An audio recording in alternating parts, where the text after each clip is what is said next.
Matrix is everywhere. It is all around us. Even now, in this very room, you can see it when you look out your window or when you turn on your television.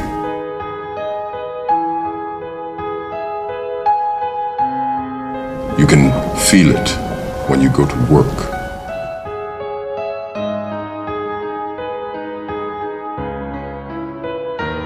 When you go to church.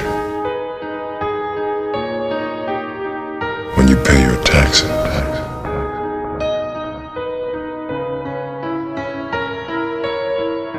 It is the world that has been pulled over your eyes to blind you from the truth. You take the blue pill, the story ends. You wake up in your bed and believe whatever you want to believe. You take the red pill, you stay in Wonderland, and I show you how deep the rabbit hole goes. Remember, all I'm offering is the truth, nothing more.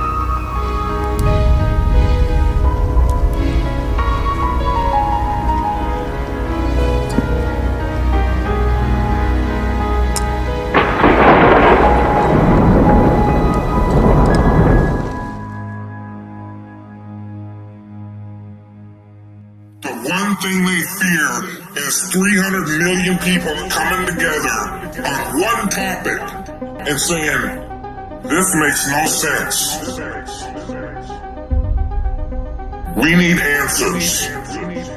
Why is the flat earth so important? Because it shows the deception. There are enough reasonable questions to create reasonable suspicion that we've been lied to. They can't afford to keep being asked. If God forbid everybody came and started demanding answers, and once they can't provide those answers, people realize they are busted. It can't be a mistake. It can't be anything but the deception and control mechanism it is. That is why they fear the flat earth. Flat earth is not a psyop. Flat earth destroys the psyop. Every psyop that's been used to control us. For as long as they've known about it. So this system has been in power and control for hundreds of years, ever since they convinced the rest of the world that they didn't know where they lived. And created this fantastical scenario to make people feel insignificant and to follow those that appear to know better. They're just better liars, deceivers, that have no conscience and will do everything and anything to everybody and anybody they can to keep that power. Because people are waking up.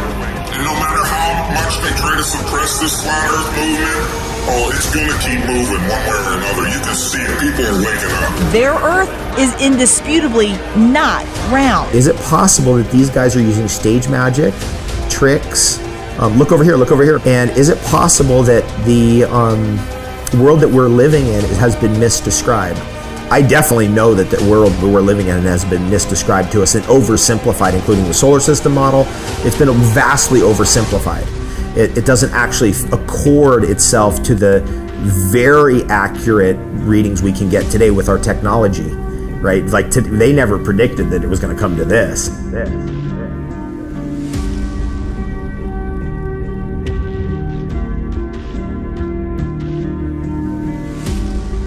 If you can't figure out what difference it makes that the people running your world have fucking lied to you over and over your whole life, if you can't figure out what difference that makes, you're a fucking idiot. And if everybody would just come together and demand answers, they would not know what the fuck to do. Why has nobody been to the moon in such a long time? That's not an 8-year-old's question. That's my question. I want to know, but I think I know. Because we didn't go there, and that's the way it happened. And if it didn't happen, it's nice to know why it didn't happen. So in the future, if we want to keep doing something, we need to know why something stopped in the past that we wanted to keep it going. And you can see the real location of the camera and the very bright and near Earth out the window. 10 or 11 years ago, I stated to various scientists that the moon is not a piece of rock, but it is plasma. The Americans and Russians are thinking of landing men on it. Oh, well, that will never happen, never happen, never happen. Sometimes it's got something called a lunar wave. There are many videos showing the moon with a lunar wave. We don't know what that is. It's all a mystery. Do you believe it could possibly land on it? Absolutely not. You know, you've got a P900 camera now you can buy, and you can zoom in to the moon. It's supposed to be, by the way, 238,000 miles away in deep dark space. It's sometimes translucent. You can see through it. Whether you believe we went to the moon or not, everybody believes that there's a debate about it, right? Now, if you really have an open mind and you want to get to the bottom of it, let's have an open mind. Let's get to the bottom of it, and let's take it to trial. First thing we got to do is examine the evidence. And the defendant, the government, says we destroyed all the evidence. I'd go to the moon in a nanosecond. The problem is we don't have the technology to do that anymore. We used to, but we destroyed that technology, and it's a painful process to build it back again. You destroyed the evidence? Why would you destroy all that precious evidence of the greatest achievement of mankind? These guys are fucked. They destroyed the evidence? Okay, it's on now. It would be an open and shut case. It's a painful process to build it back again.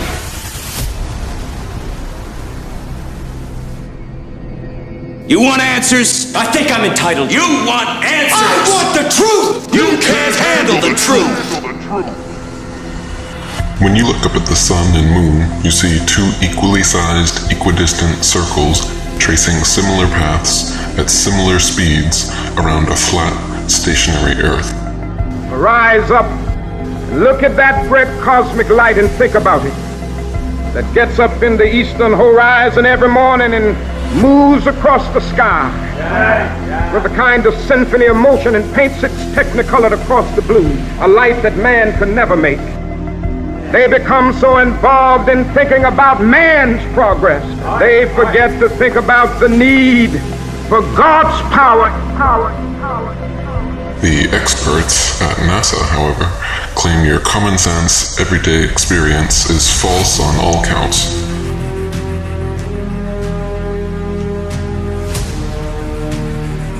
To begin with, they say the Earth is not flat, but a big ball. Not stationary, but spinning around 19 miles per second. They say the Sun does not revolve around the Earth as it appears, but Earth revolves around the Sun.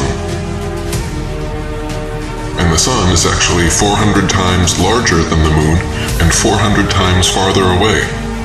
That's right. You can clearly see they're the same size and distance.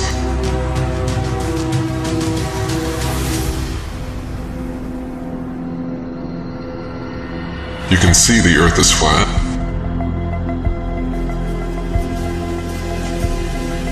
You can feel the Earth is stationary.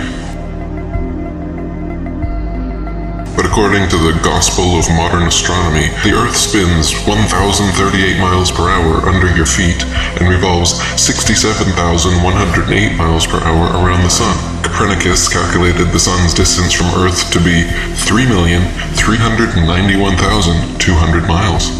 The next century, Johannes Kepler decided it was actually 12,376,800 miles away. Isaac Newton once said, "It matters not whether we reckon it 28 or 54 million miles distant, for either would do just as well." How scientific. Science! Benjamin Martin calculated between 81 and 82 million miles. The moon is actually a semi-transparent luminary and not the solid spherical desert planet that NASA would have us believe. In fact, it is likely that both the sun and moon are not densely physical at all,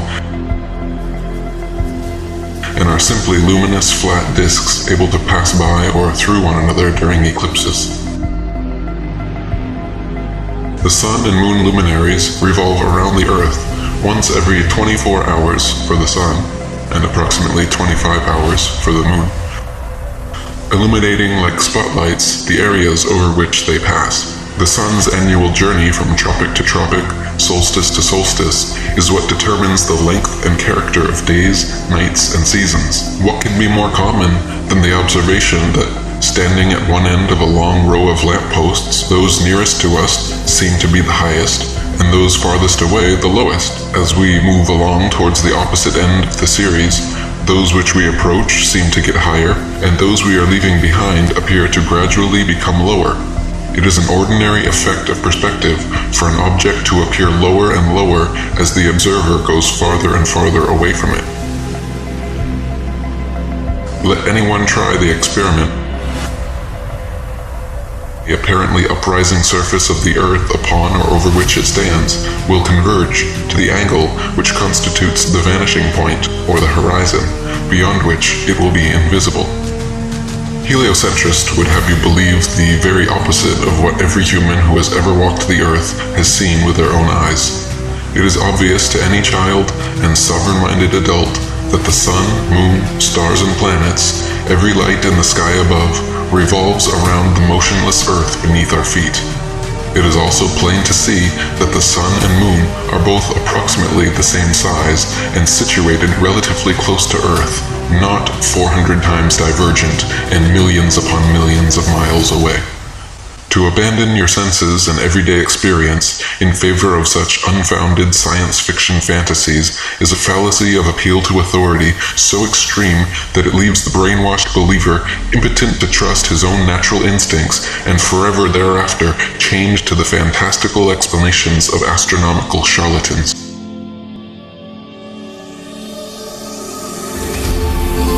Timon! Yeah? Ever wonder what those sparkly dots are up there? Pumbaa. I don't wonder. I know. Oh? What are they? They're fireflies. Fireflies that got stuck up in that big bluish black thing. Oh, gee. I always thought they were balls of gas burning billions of miles away.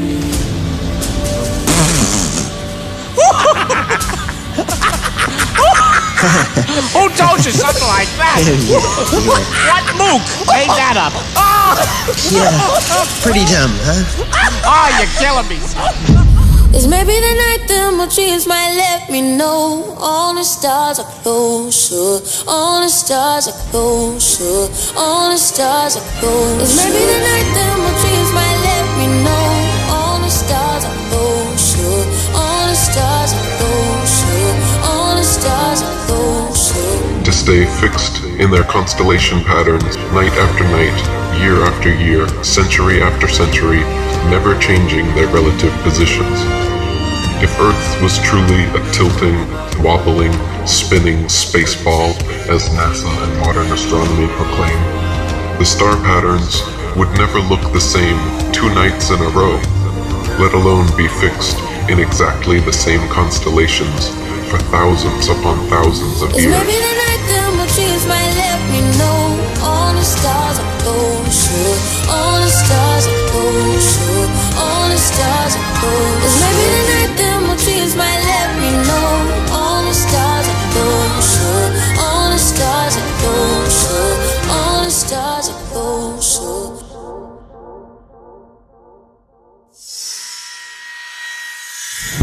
I want to talk about flat Earth. And I notice things like when you search it in a search engine, all you get is misinformation. You don't even get real critical thought on it. I saw the blanket censorship, which tells me there's truth to it. Tells me that they're panicking. They're in panic mode, and they don't want us to have real tangible information. More importantly, they don't want you to think critically about it. See, we're in the information age, and this is what the tactic is. This is why Logan Paul just did a video on flat Earth. It's why Shane Dawson just did a series of videos. It's to discredit the real truth.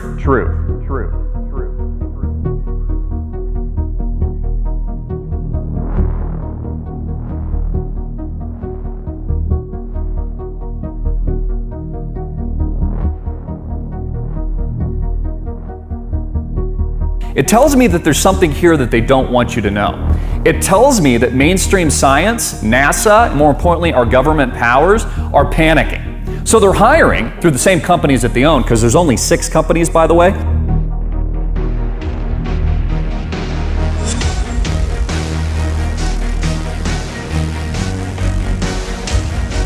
If it's a wild conspiracy theory, why do they need to discredit it?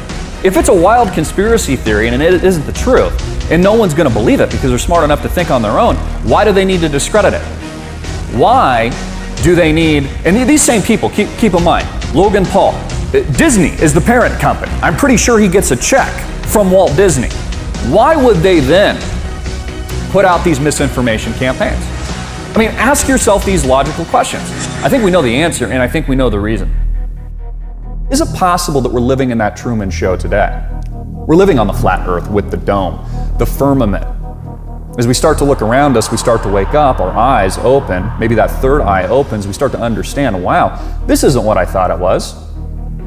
Maybe instead of being a worthless blob of goo that came from nothing and then developing into apes that were oohing and ahhing and then eating bananas like a bunch of idiots, maybe instead of that, we actually are the center of the universe. Maybe we are special. In fact, maybe there is unbelievable evidence of creation, but the government has decided to hide that from you. Why?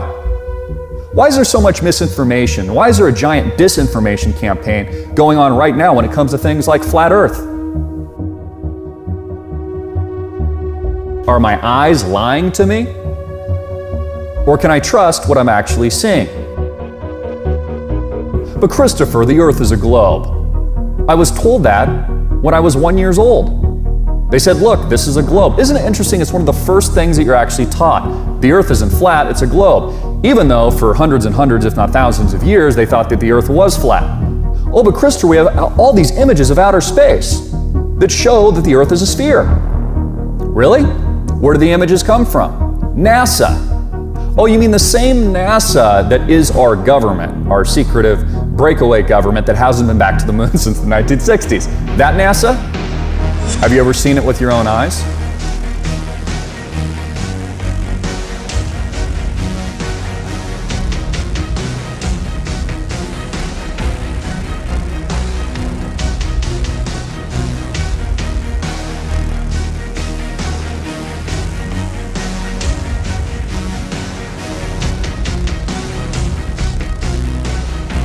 How come none of the electronics account for curvature of the Earth when you're flying a plane?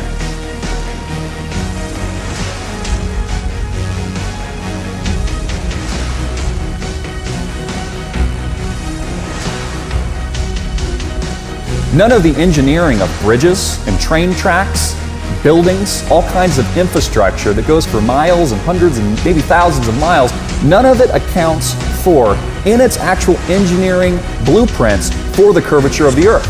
I mean, if I was building a giant bridge of hundreds of miles, wouldn't I have to account for the curve? Or is it possible there's not a curve and that we've been lied to for a reason?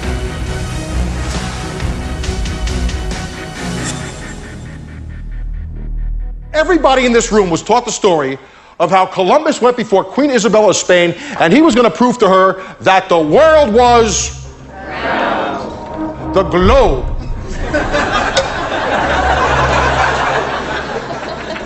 So this world is round story is 100% bullshit.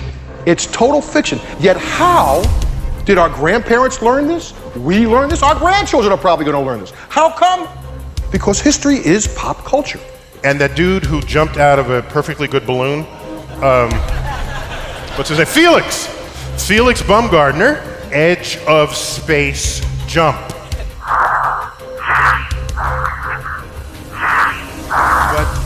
But the honesty of it would greatly diminish what I think people thought he was actually doing. And not only that, they made sure to photograph him standing there with a really wide-angle lens, which curves horizontal lines. You see this curvature of Earth's surface, and he said, wow, he's in space, look at that. No, he's not. It's almost overwhelming. When you're standing there in a pressure suit, the only thing that you hear is yourself breathing. You can see the curvature of the Earth. You can see the sky is totally black. At that height, You don't see the curvature of the Earth. You just don't. That stuff is flat. You can see the curvature of the Earth. You don't see the curvature of the Earth. You can see the curvature of the Earth. You just don't. That stuff is flat. Flat.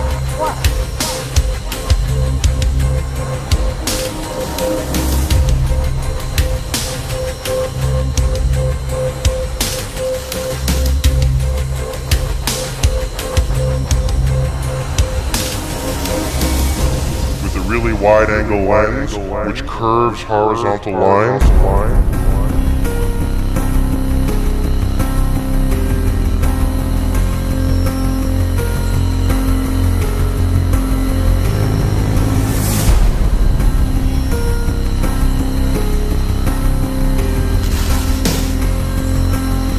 With a really wide-angle lens, which curves horizontal lines.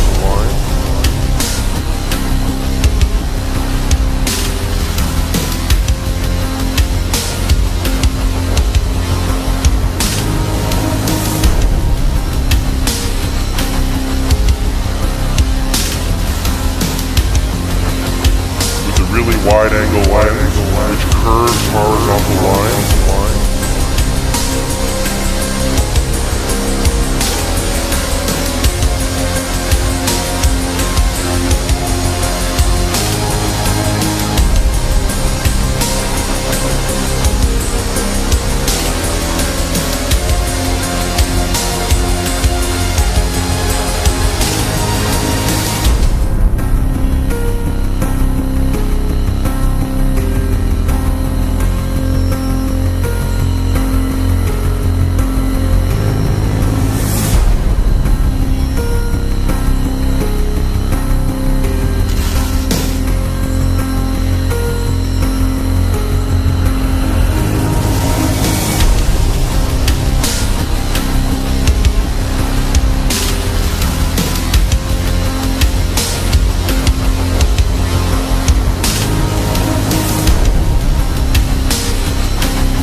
Scientists vote that the Earth is flat.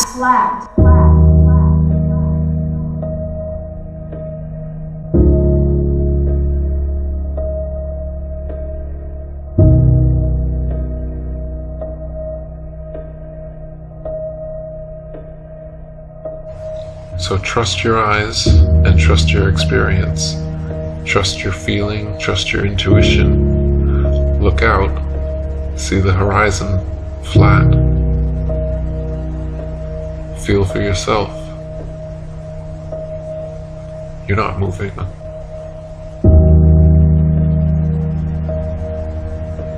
Just sit still.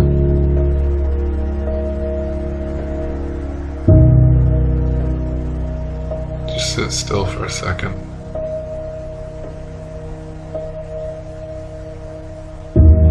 You're not moving. You're not spinning around an axis at 1,000 miles per hour, rotating around the sun at 67,000 miles per hour, spiraling around the galaxy at 500,000 miles per hour, and shooting off from a Big Bang at 67 million miles per hour. You're not. You're motionless. You're just sitting there. Just sit still. What does that even mean, sit still?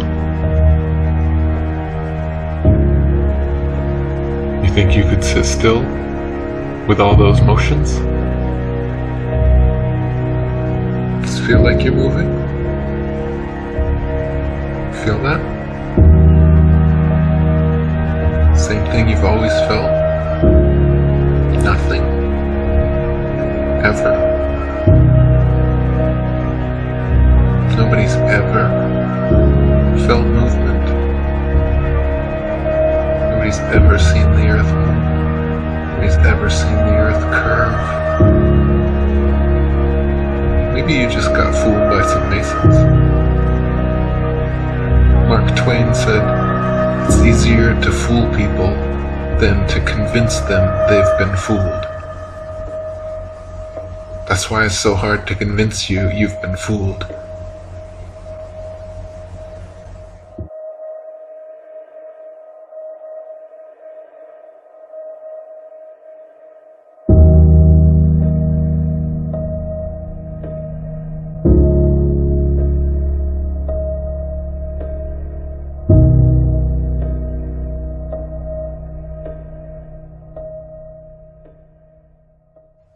I know you're out there.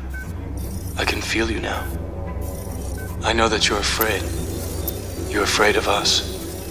You're afraid of change. I don't know the future. I didn't come here to tell you how this is going to end. I came here to tell you how it's going to begin.